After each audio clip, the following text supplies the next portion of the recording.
Bonjour à tous. Donc, nous sommes ici réunis pour rebâtir le multilatéralisme. Donc, nous avons 1 heure pour rebâtir le multilatéralisme.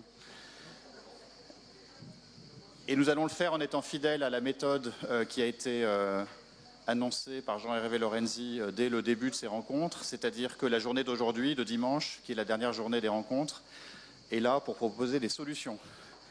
Nous ne sommes plus là pour établir des diagnostics, ça a été fait dans toutes les tables rondes jusqu'à présent, mais nous sommes là pour proposer des solutions concrètes pour rebâtir le multilatéralisme.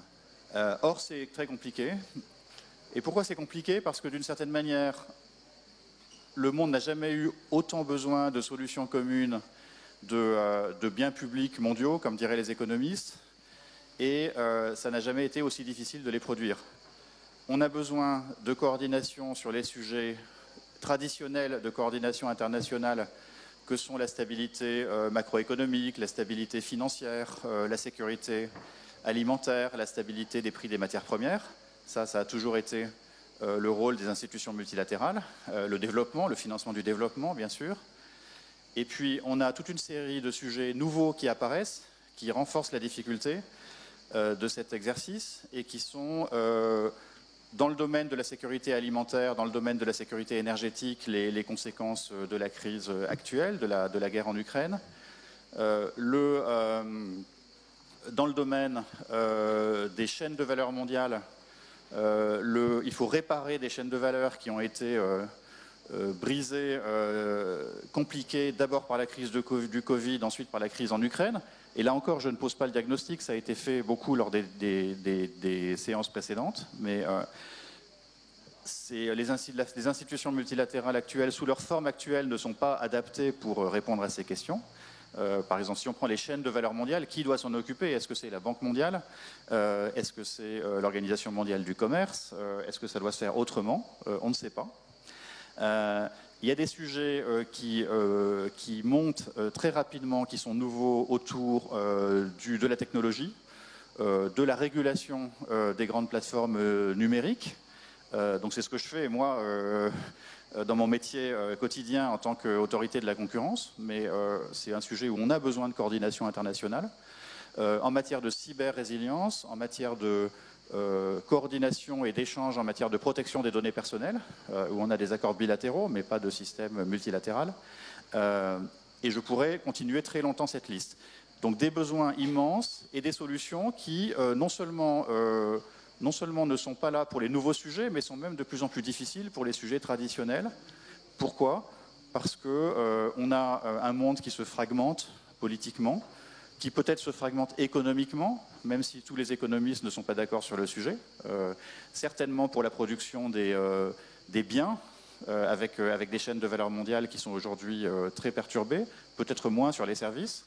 On a une fragmentation politique, on a une fracture au milieu du système multilatéral qui est la rivalité entre les États-Unis et la Chine, et on en parlera sûrement dans notre discussion. Et on a aujourd'hui la guerre en Ukraine qui crée des fractures nouvelles sur lesquelles les Occidentaux se font souvent des illusions. C'est-à-dire qu'on pense qu'on est du bon côté, on est du bon côté, mais les pays émergents, les pays en développement ne sont pas toujours d'accord avec nous, ne votent pas avec nous aux Nations Unies et ne veulent pas compromettre leurs relations avec la Russie. Et donc il y a un besoin d'un regard qui n'est pas le regard forcément occidental sur ces questions. Alors, tout ça est très difficile et je pense que comme nous sommes ici à Aix-en-Provence et compte tenu de la composition aussi de ce panel, je pense qu'il est important que nous passions un peu de temps sur la contribution possible au nouvel ordre mondial souhaitable de 2 régions qui sont l'Europe et notamment la zone euro, mais plus généralement l'Europe, et le Royaume-Uni qui, quoi qu'il en pense, fait toujours partie de l'Europe. Au moins géographiquement, et je l'espère du point de vue des valeurs et du point de vue de la civilisation, et la Chine, qui est aussi représentée ici. Donc pour discuter de tout cela, nous avons un panel absolument remarquable. Nous aurons d'abord Yanis Tournaras, le gouverneur de la Banque centrale de Grèce, qui est aux premières loges pour témoigner du travail de construction européenne, mais aussi de la difficulté de ce travail de construction européenne, et on entendra Yanis sur ce sujet. Nous aurons aussi Henry Wang, qui préside le Centre pour la Chine et la mondialisation, et qui conseille le gouvernement chinois sur ces questions, et Naire Woods, qui est la doyenne de l'école de gouvernance de l'université d'Oxford. Et en ligne, sur l'écran, et merci de nous rejoindre, Marie Pangestu, qui est directrice générale à la Banque mondiale, et qui partagera donc la vision d'une institution multilatérale qui est la Banque mondiale, et également à un moment où le G20 est présidé par l'Indonésie, et Marie, qui a été ministre en Indonésie, pourra aussi peut-être partager avec nous sa vision du rôle du G20 dans ce processus. Et donc, je passe la parole à Yanis. Je vais vous demander de parler moins de 10 minutes chacun, de manière à ce que nous ayons un échange avec la salle et avec le public nombreux qui nous regardent sur Internet. Yanis.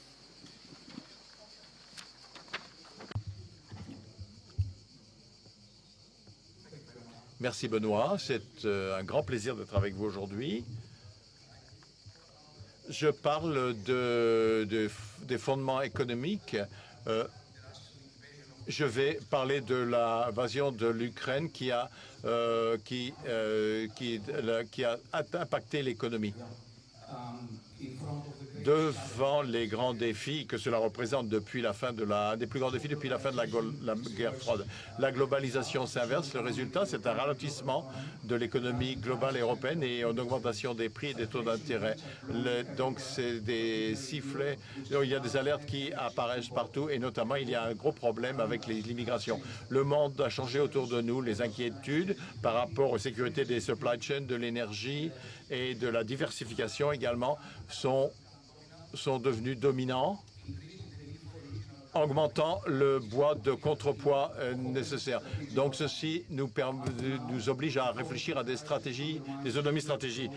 Des stratégies d'autonomie. Donc, bien sûr, sur la scène internationale, là, on peut voir que la cohésion sociale reçoit une idée défavorable de l'Europe.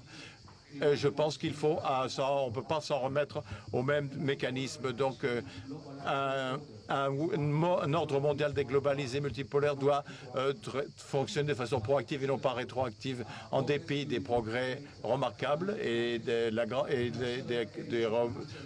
on va devoir surmonter la crise financière. Il y a des problèmes d'intégration en Europe. Les réformes se sont arrêtées. Le groupe euro n'a pas pu se mettre d'accord avec l'établissement d'un programme général européen ou d'apporter la gestion multicrise et les procédures de résolution des banques. La raison pour laquelle les membres de la zone euro n'ont pas réussi à avoir une union bancaire, c'était simplement un désaccord, un risque ou des risques qui doivent être pris en premier. Pourquoi ne pas prendre des mesures simultanément, peut-être en permettant un horizon de temps plus spécifique, ce qui me semblerait une solution gagnant-gagnant. D'un point de vue des initiatives financières, le temps est venu de réviser le cadre fiscal et d'essayer de travailler sur avoir un pacte de stabilité et de croissance. Les États membres doivent assurer cette stabilité pour arriver à la mise en place d'une politique fiscale et avoir des capacités fiscales centralisées au sein des États de la zone euro. De beaucoup de pays, donc le chancelier allemand décrit les nouvelles périodes comme étant un défi pour l'Europe. Mais bien sûr, il faut des réponses temporaires. Il faut qu'il y ait un mécanisme permanent qui va combiner la centralisation fiscale avec des règles spécifiques pour éviter tous les risques. La zone euro est une union monétaire complète, mais elle est encore incomplète au point fiscal et complète sur les taxes et le marché des capitaux. Les incertitudes actuelles, en raison de l'invasion russe de l'Ukraine, conduit à une fragmentation financière et entre autres, interdit la transmission efficiente de politique monétaire dans toute la juridiction de l'euro. Maintenant, il est temps d'agir. Nous devons proactifs et non pas rétroactifs. Selon la mythologie en Grèce, donc il faut fonctionner comme disait Prométhée. Donc d'abord, dans le cadre de la gouvernance européenne depuis la grande crise financière. Est-ce qu'on peut demander à monsieur l'orateur de ralentir, s'il vous plaît? La traduction a du mal à le suivre, là. Donc, il lit très, très vite. Il faudrait qu'il ralentisse. Entre 2011 et 2013, avec la surveillance et la coordination des microéconomiques, nous avons eu la création d'une union bancaire en 2014, le SRM en 2016. Il a fallu réduire les effets de contagion. Nous aurons la création en 2010, il y aura la création d'une autre entité en 2012, un outil pour la prévention et la gestion de la crise de la dette souveraine. Et enfin, il y a récemment l'amendement du traité des ESM en 2021. Donc cela veut dire que le ESM peut donner aider au fonds de résolution et peut éviter les crises futures avant que cela escalade. Mais la dynamique semble se ralentir avant que des réformes ambitieuses ne soient menées à bien. L'union bancaire avant qu'il y ait un programme de dépôt européen, donc il faut revoir l'ensemble des systèmes pour les fonds de stabilité et de croissance. Rapidement, comment améliorer notre gouvernance économique? Beaucoup de gens sont venus avec des bonnes idées. Non, alors si monsieur va très vite, j'arrête la traduction, je suis désolé, parce que là c'est insuivable, c'est un texte écrit. Donc, je couvrirai le texte plus tard, dit monsieur, mais on a besoin d'un pacte de croissance et de stabilité pour être certain d'abord que la durabilité de la dette reste. Il y a une cyclicalité à prendre en compte et il y a également, il faut un instrument fiscal permanent. Donc, mais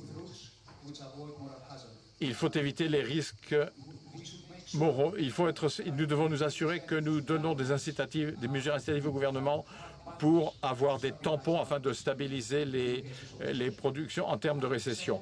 Deuxièmement, nous devons compléter l'union bancaire. Essentiellement, ici, nous devons d'abord établir ainsi un programme d'assurance des dépôts en Europe et revoir un petit peu la gestion de la crise bancaire et le processus de résolution. Je m'arrête ici. Merci pour donner du temps, mais revoir ceci plus tard. Je vous présente mes excuses pour cette traduction. L'orateur lisait un texte très rapidement.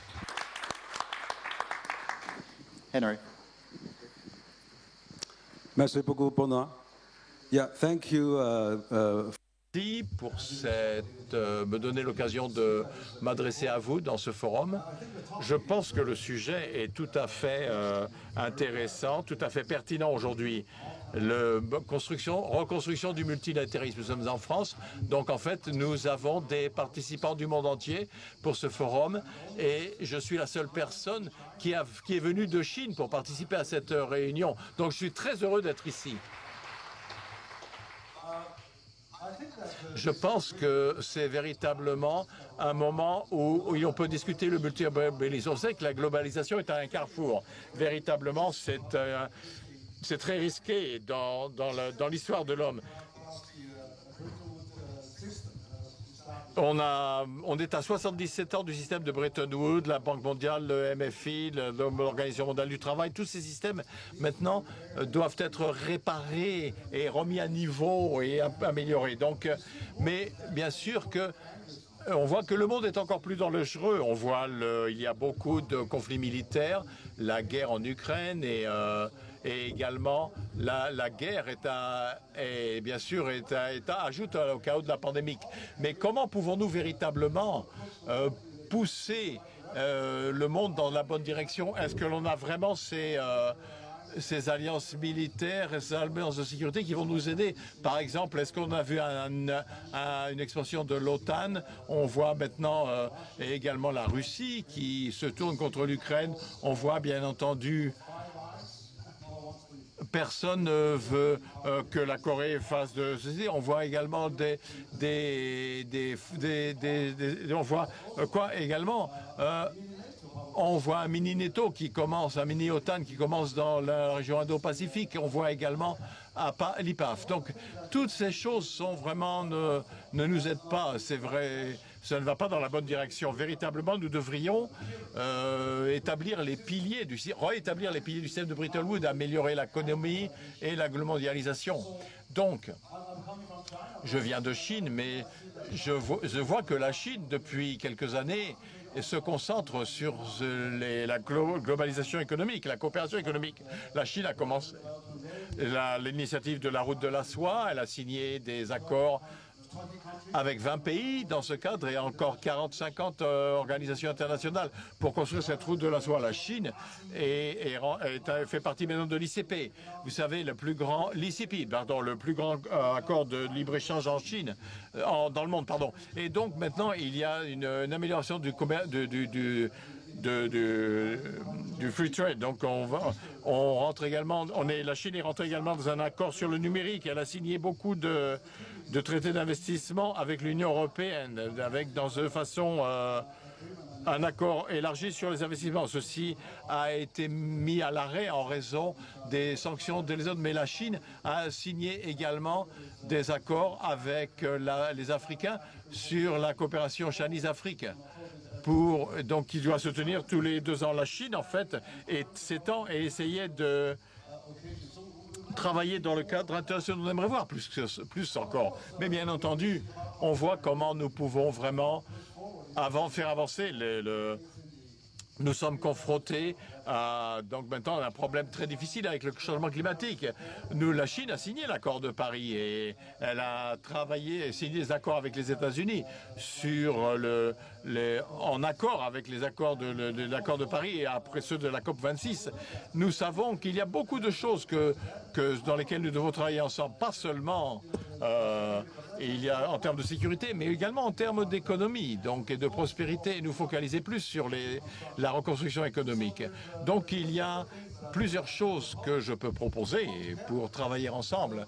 Vous savez, entre la Chine et d'autres grands pays du monde. Tout d'abord, ce que nous pouvons faire, c'est qu'en plus du changement climatique, on peut travailler ensemble sur les infrastructures, parce que les infrastructures sont le plus grand dénominateur commun de tous les pays. L'Union européenne a constaté 200 milliards d'infrastructures. Et actuellement, il y a 1,3 trillion qui a été proposé pour des infrastructures au niveau donc je pense que la Chine a bien répondu. Donc, tous ces projets devraient fonctionner ensemble avec ce projet de la route de la soie. Concentrez-nous sur les infrastructures. Je parlais avec Larry Summers il y a quelque temps, donc il y a 3 mois, je crois, et il disait que peut-être la Banque mondiale devrait être réapprovisionnée et travailler plus sur les infrastructures et les gouvernements démocratiques. Je pense que c'est une excellente idée. J'aimerais voir cela. La Chine la Banque d'investissement des infrastructures asiatiques. Et cette banque asiatique des développements d'investissement sur les infrastructures, tous les pays européens du monde devraient être impliqués. Et c'est une banque mondiale. Pourquoi ne pas? Est-ce que la Banque mondiale, la Banque européenne d'investissement, la Banque européenne de développement, la Banque africaine de développement, pourquoi est-ce qu'on peut pas travailler ensemble et avoir un nouveau plan Marshall pour la transition post-Ukraine, par exemple? Donc ce serait véritablement quelque chose que nous devons travailler, une chose à laquelle nous devons travailler ensemble. En plus de cela, je pense que nous pourrions également travailler sur... Nous avons un environnement géopolitique très difficile. La Chine, les États-Unis et l'Union européenne devraient travailler ensemble. Pourquoi ne pas avoir un sommet G3? On va parler de ceci parler des points très très forts. Donc, c'est avoir les 3 parties, une réunion tripartite. L'Union européenne ici peut être représentée et la Chine et les États pour apaiser les tensions entre la Chine et les États-Unis, par exemple. Ce serait un sommet G3, pas seulement un T3, donc un G3, pardon, ce serait très très bien. Et enfin, en ce qui concerne l'Ukraine, je sais que j'ai lu un article du New York Times comment la Chine pourrait aider. Je pense qu'il faut vraiment poursuivre un exercice de médiation internationale. Pourquoi est-ce que les Nations Unies ne joueraient pas un rôle plus important? Et peut-être les 5 pays membres plus l'Union européenne, plus l'Ukraine, on pourrait avoir une discussion à 7 parties et la Chine pourrait être à la table et véritablement nous devrons trouver une solution à un cessez-le-feu et une structure de paix plus équilibrée pour l'Europe, l'Ukraine et la Russie. Je pense qu'il y a beaucoup de choses qui peuvent se faire, mais je voudrais simplement conclure en vous disant qu'il s'agit d'une grande conférence, super conférence, et qu'on peut vraiment parler de toutes ces questions. Le multilatéralisme est en danger, mais nous avons ici des activités régionales. Je suis heureux de voir que des représentants de l'Organisation mondiale du travail et qui se sont rencontrés, qui ont réfléchi à des accords de pêche ont été signés d'ailleurs. Donc, après 20 ans de négociations. Donc, la Chine et les Chinois et les États-Unis ont signé un accord sur les brevets des vaccins, donc pour les pays en développement, et donc réduire les émissions de carbone. Tout ceci a été convenu. Donc les gaz à effet de serre. Donc nous sommes déterminés. Nous sommes déterminés. Et si on peut s'asseoir et travailler ensemble, véritablement, nous pourrons arriver à nos objectifs. Nous devons vraiment y travailler. Merci.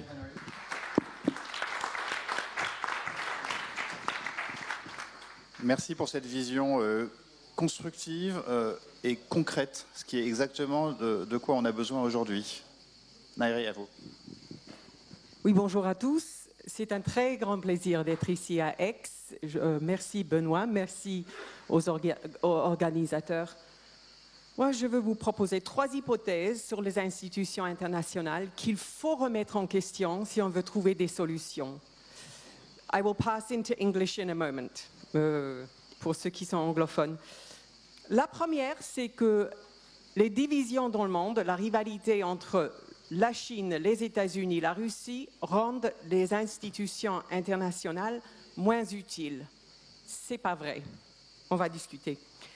Deuxième, c'est l'hypothèse que le leadership, la gestion internale des institutions internationales, peu importe sur leur succès.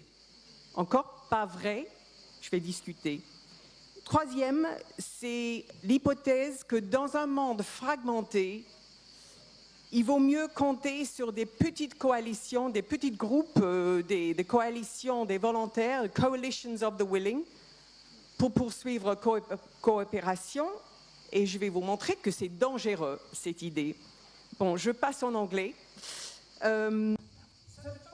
Donc le premier point que je souhaite traiter concerne l'idée selon laquelle les institutions internationales et la coopération internationale sont moins utiles dans un monde des rivalités géostratégiques. C'est totalement faux. Je voudrais faire 3 points ici, traiter 3 points. D'abord, le premier point, c'est que la crise, le problème, c'est d'abord nous devons refocaliser les institutions internationales sur les questions qui ont besoin de coopération internationale. Aucun pays ne peut avancer sans coopération.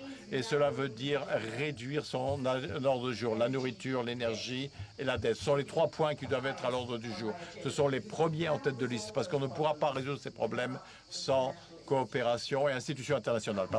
Heureusement, et ici nous tournons vers les solutions, le monde même, le monde divisé, s'arrange pour trouver des solutions sur ces sujets.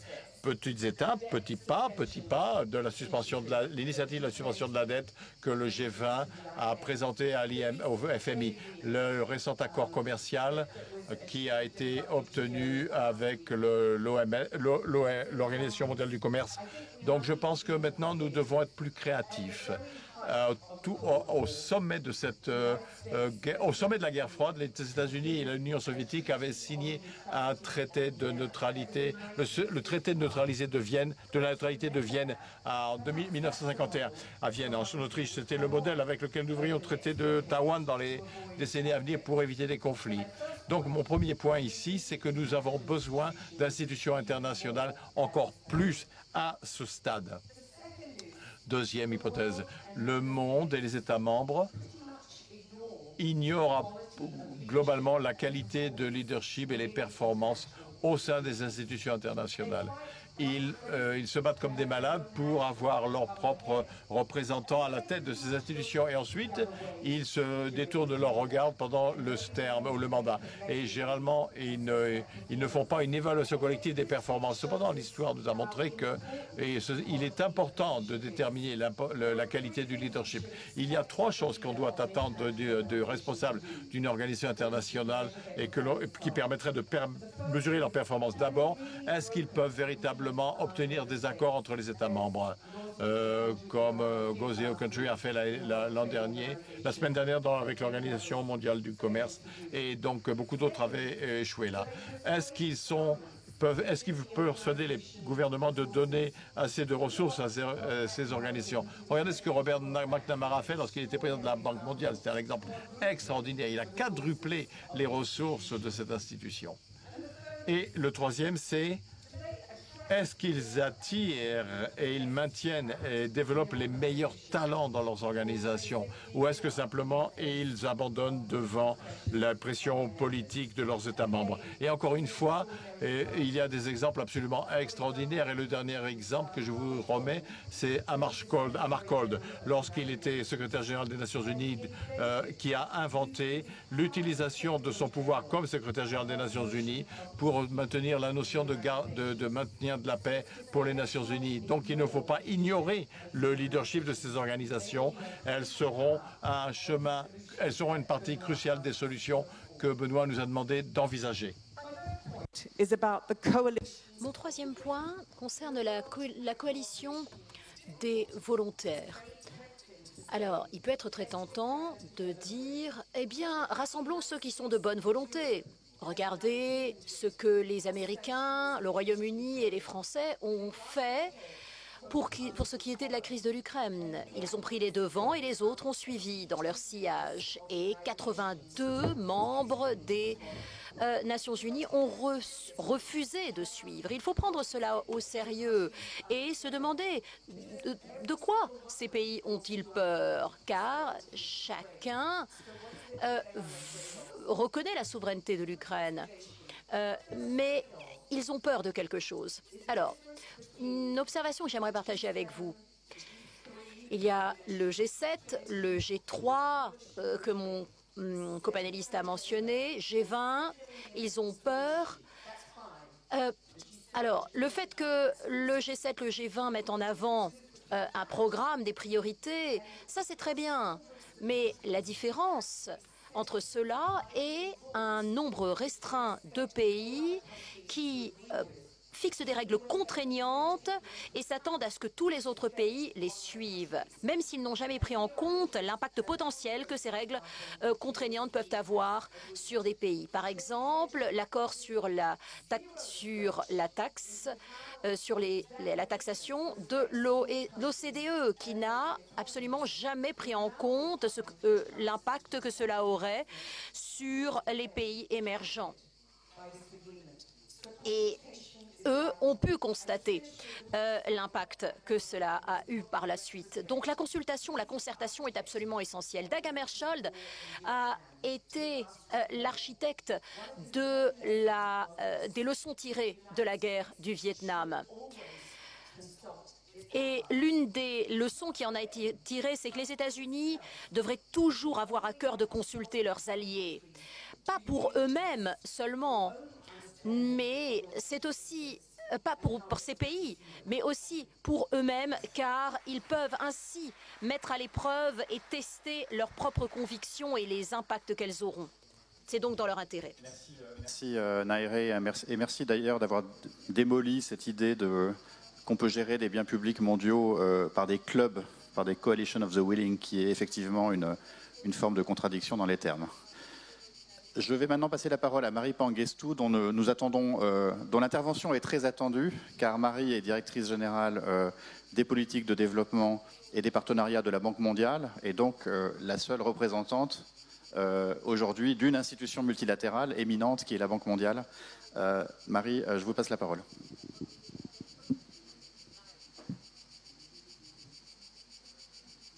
Thank you, Benoît. Merci Benoît, j'espère que vous m'entendez. Je suis à Bali. Je regrette de ne pouvoir être parmi vous en personne. Je suis ici car j'ai assisté à la réunion, la conférence ministérielle du G20. Donc, et on a parlé de l'importance du multilatéralisme face à cette multiplicité de crises que nous devons affronter. Le Covid-19, le climat et la guerre en Ukraine et tout ce que cela implique. Et comme Nairi, je voulais dire que c'est dans ce type de situation que les organisations internationales ont encore plus d'importance. Benoît, vous m'avez demandé ma perspective sur le G20. Eh bien, quoi qu'on dise sur le G20, et on ne doit pas forcément mesurer la réussite du G20 uniquement avec des livrables concrets. Et il y a eu des livrables concrets, des actions, des résultats concrets. Il y a eu par exemple, le progrès, je peux vous le dire, en Indonésie quant à notre meilleure préparation à la pandémie.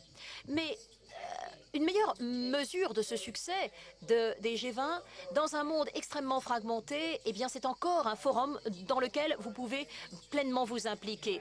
Et la conférence ministérielle avait pour la première fois presque tous les ministres du G20, incluant les États-Unis, la Chine et la Russie. Et on pourrait dire qu'au moins, eh bien, nous étions dans la même salle. Il y avait donc des opportunités à saisir pour nous impliquer, pour échanger nos perspectives. Alors, y aura-t-il des résultats concrets?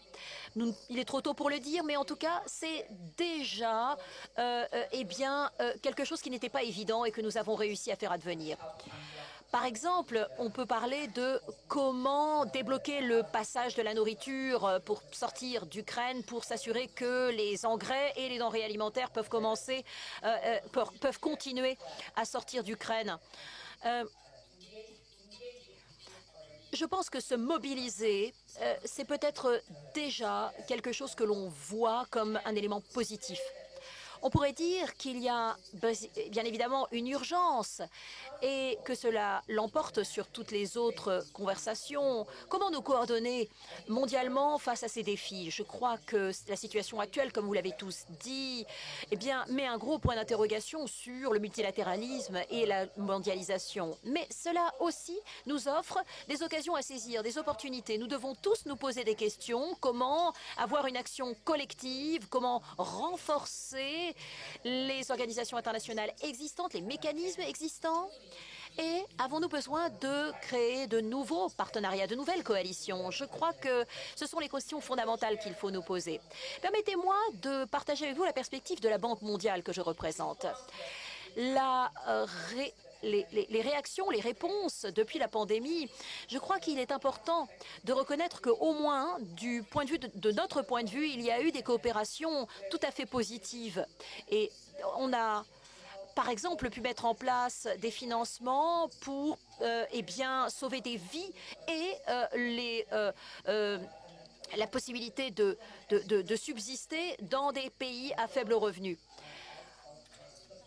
Et plusieurs dizaines de millions de dollars ont été alloués à cela. Alors, et tenir compte des priorités dans chaque pays, que ce soit les campagnes de vaccination ou les systèmes de protection sociale, car cela varie d'un pays à un autre. Cela n'aurait pas été possible sans, eh bien, sans le réapprovisionnement de notre mécanisme de financement AIDA. Donc, les questions de santé publique et de lutte contre la pandémie ont bénéficié de ce mécanisme de financement et cela a tout changé.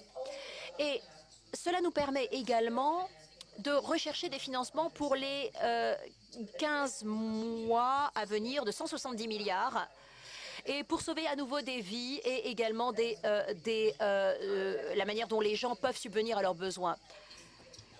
Et 30 milliards à la seule sécurité alimentaire. Il s'agit de s'assurer que les pays en développement, et en particulier les pays les plus pauvres, pourront surmonter ces périodes extrêmement difficiles. Mais bien sûr, il nous faut faire plus. Il ne s'agit pas seulement de financement, bien sûr. Que faut-il faire? nous voyons des pays et des mécanismes internationaux qui, eh bien, sont sous régime pour défendre les biens communs mondiaux, que ce soit lutter contre le réchauffement climatique, que ce soit pour lutter pour plus de durabilité. Il y a encore des politiques de commerce qui ne sont pas suffisamment coopératives on l'a vu avec la pandémie, avec des contrôles aux frontières, avec des achats donc anticipés par certains des pays. Ce type de politique qui ont mené à une distribution complètement inégale des vaccins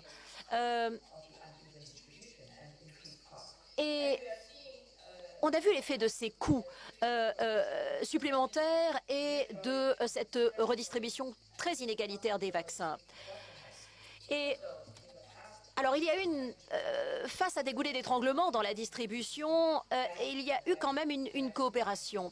Et c'est vrai que dans les politiques de commerce et les restrictions que nous avons vues dans les crises alimentaires, eh bien, cela accentue l'augmentation des prix de la nourriture. Et c'est ce qui s'est passé exactement en 2008, où 50% de la hausse des prix était due à des restrictions commerciales. Et à l'heure actuelle, on estime que ces restrictions sont aussi responsables de la hausse de 9% des prix de beaucoup de denrées alimentaires. Et il y a également une crise de la dette. Et il y a également eu des chocs liés au réchauffement climatique du fait de la non-réaction ou du non-respect de leurs engagements de certains pays. Donc, nous sommes à un point de bascule. Le multilatéralisme a permis d'augmenter le commerce, la croissance, de lutter contre la pauvreté, la faim. Donc je pense que le multilatéralisme, mais faire en sorte qu'il bénéficie plus aux pays en développement sera vraiment l'accent à mettre. Et il va falloir eh bien, vraiment relever le défi et intensifier considérablement le niveau de coopération et augmenter significativement les investissements dans des infrastructures durables. Troisième motif de préoccupation, c'est que les crises dans ce monde très interconnecté deviennent immédiatement mondiales, beaucoup plus que par le passé. Et c'est vrai que depuis les années 30, il n'est plus possible d'endiguer des crises. Et les crises sont liées les unes aux autres. Il y a un lien entre la crise du Covid et la crise du changement climatique.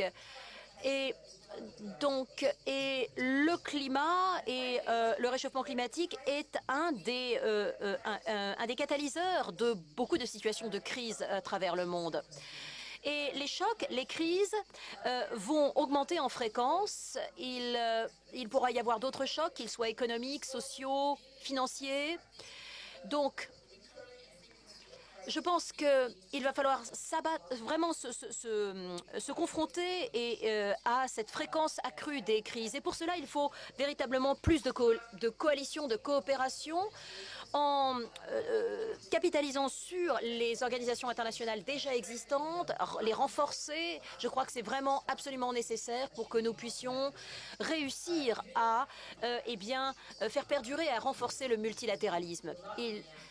Les solutions régionales prises isolément ne nous permettront pas de vraiment renforcer ce multilatéralisme. Et je finirai sur quelques idées qu'il faut vraiment mettre en œuvre pour saisir les opportunités qui se présentent avec ces crises récurrentes et comment essayer de faire mieux la prochaine fois.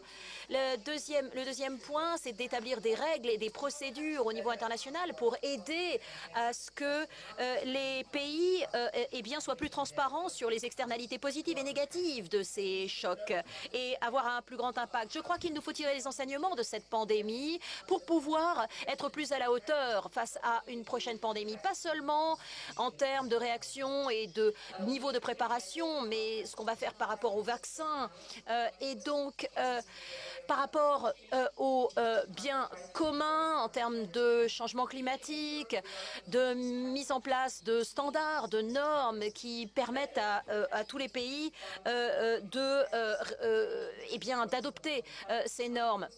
Il faut mettre l'accent sur le bien commun, la défense de ce bien commun. Et enfin, je voudrais parler de mécanismes régionaux.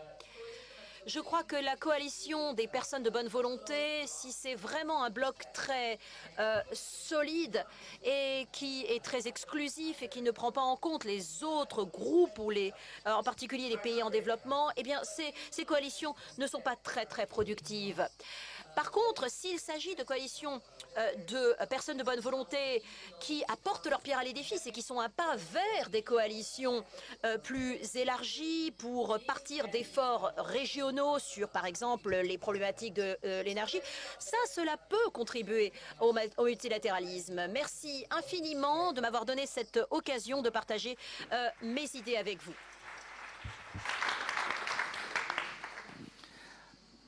Alors, merci à tous. Nous avons un luxe incroyable dans cette conférence, c'est-à-dire qu'on va pouvoir discuter.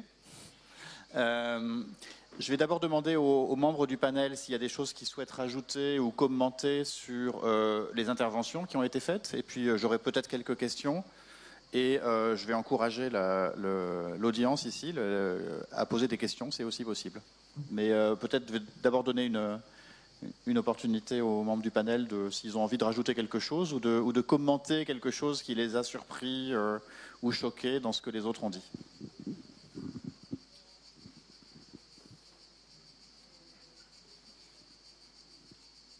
Nairé.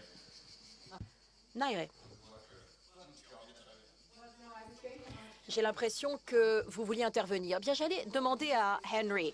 Le monde a besoin de financer les infrastructures, mais pourquoi avons-nous besoin de coopération internationale pour obtenir ce financement des infrastructures? Je comprends que ce serait bien d'avoir une coopération internationale, mais je pourrais dire que le financement des infrastructures, en fait, va de pair avec ce que, par exemple, l'Union européenne peut faire.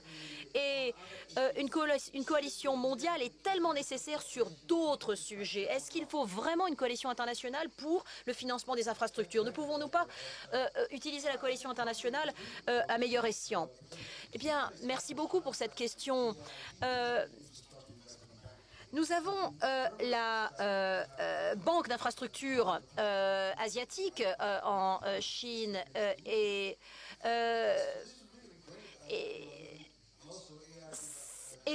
donc cette banque asiatique d'infrastructure, par exemple, a comme bénéficiaire important l'Inde.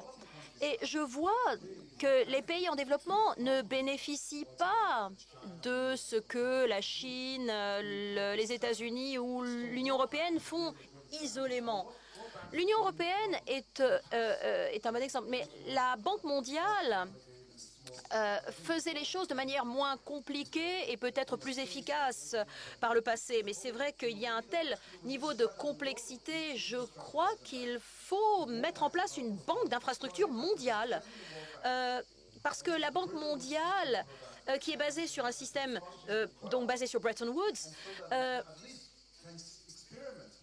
je pense qu'il faudrait en tout cas peut-être mener un test, une expérimentation pour voir comment cela pourrait plus bénéficier aux pays en développement, que ce soit en Afrique, en Amérique latine, avec des marchés publics, donc plus régulés, avec plus de transparence, éviter le piège de la dette, de manière à ce que l'on puisse vraiment expérimenter un mécanisme public qui serait ouvert aux pays tiers, de telle manière que la Chine, la Russie, le Royaume-Uni puissent travailler ensemble.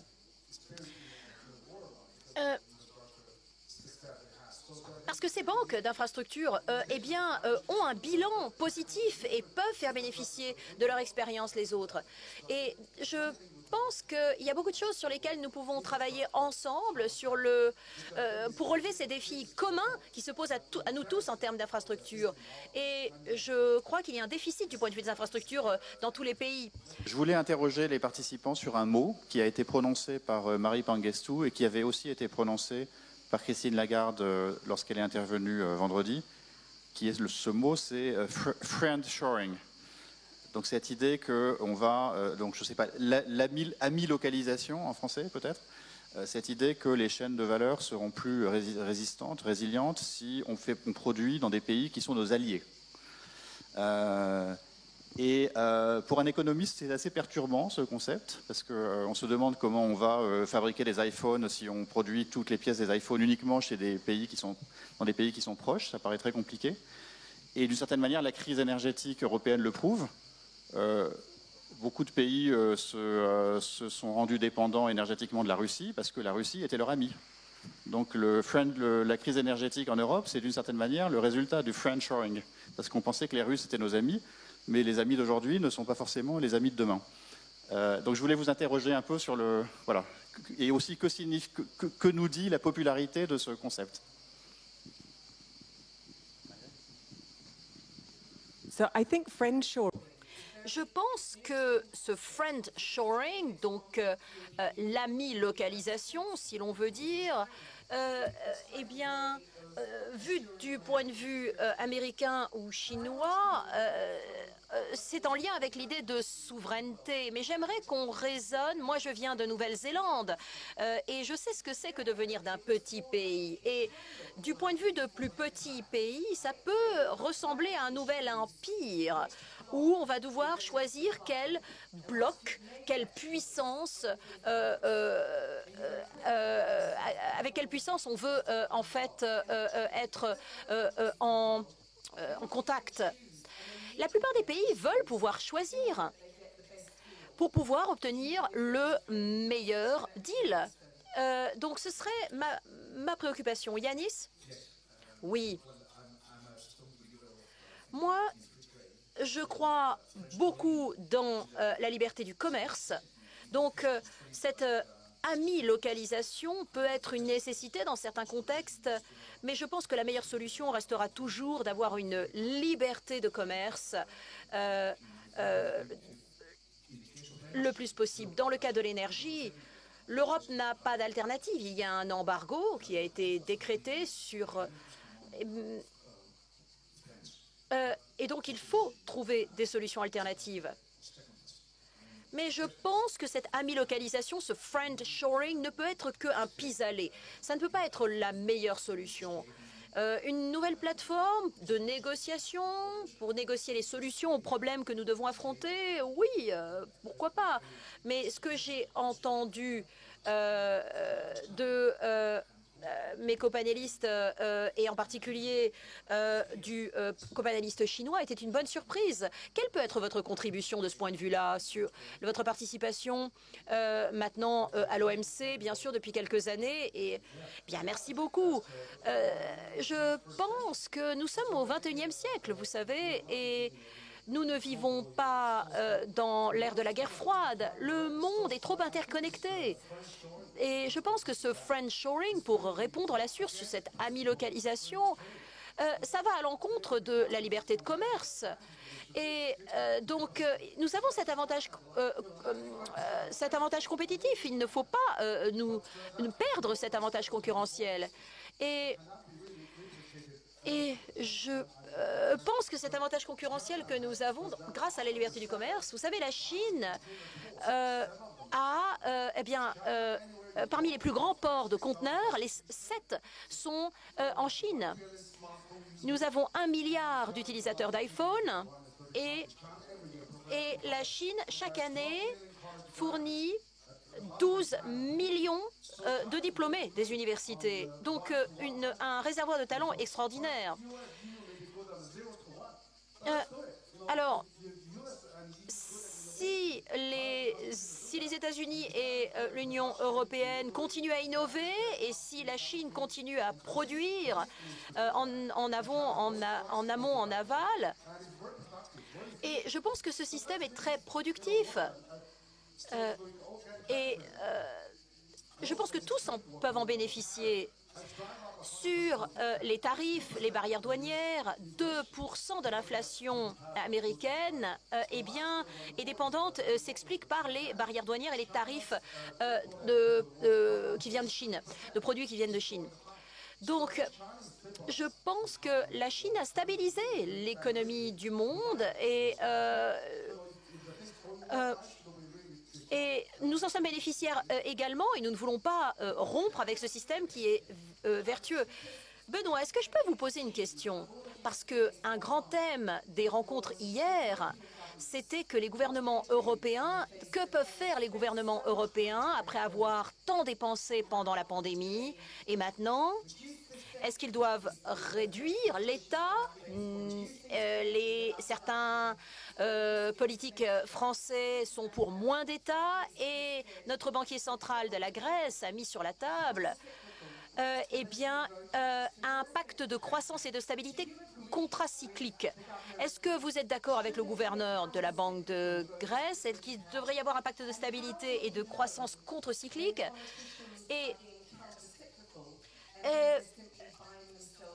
Comment savoir si les politiques sont dans un processus vertueux de contre-cycle ou essaient juste de faire de l'électoralisme? D'abord, je suis très souvent en accord avec mon ami Yanis, donc je ne vais pas le contredire aujourd'hui. Non, je pense que là, il me semble que la priorité pour les gouvernements européens, quels qu'ils soient aujourd'hui, c'est surtout de convertir le soutien à la demande en soutien à l'investissement. Il y a eu un énorme soutien pendant le Covid qui était nécessaire, qui a conduit notamment à la constitution d'une épargne énorme qui aujourd'hui n'est pas employée, parce qu'une grande partie de cet argent a été épargné par les ménages. Et donc le sujet maintenant, c'est de réduire effectivement progressivement les soutiens parce qu'il faut que les finances publiques soient soutenables et puis les taux d'intérêt ne vont plus permettre d'accroître la dette comme ça a été le cas au cours des dernières années, mais surtout de changer la composition de ce soutien et de cibler le soutien à la demande aux gens qui en ont vraiment besoin, c'est-à-dire les ménages les plus vulnérables, et de convertir toute cette épargne excédentaire en investissement pour remplir tous les objectifs qui ont été discutés aujourd'hui sur cette table ronde, et notamment l'investissement pour le changement climatique. Donc c'est plus la composition que l'intensité, d'une certaine manière. Voilà ma réponse en 30 secondes. Yanis, et puis ensuite on arrêtera la discussion parce que je vois toutes sortes de panneaux marqués stop, stop, stop qui arrivent. Donc voilà, on est rappelé à l'ordre par les organisateurs. Yanis, pour le dernier mot de cette discussion. Alors, j'ai pas eu beaucoup de temps pour mon introduction. Vous savez, en Grèce, au début, on a pris les mesures les plus strictes.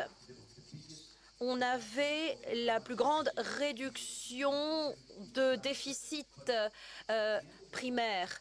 Mais à la fin de la période, notre dette était plus importante qu'au début. Pourquoi? Parce qu'il y a un effet qui est entre le delta entre le taux de croissance et les taux d'intérêt. Et nous voulons éviter ceci grâce à ce nouveau pacte de stabilité et de croissance. D'où l'idée de quelque chose de contre-cyclique. Ce dont on avait vraiment besoin aujourd'hui.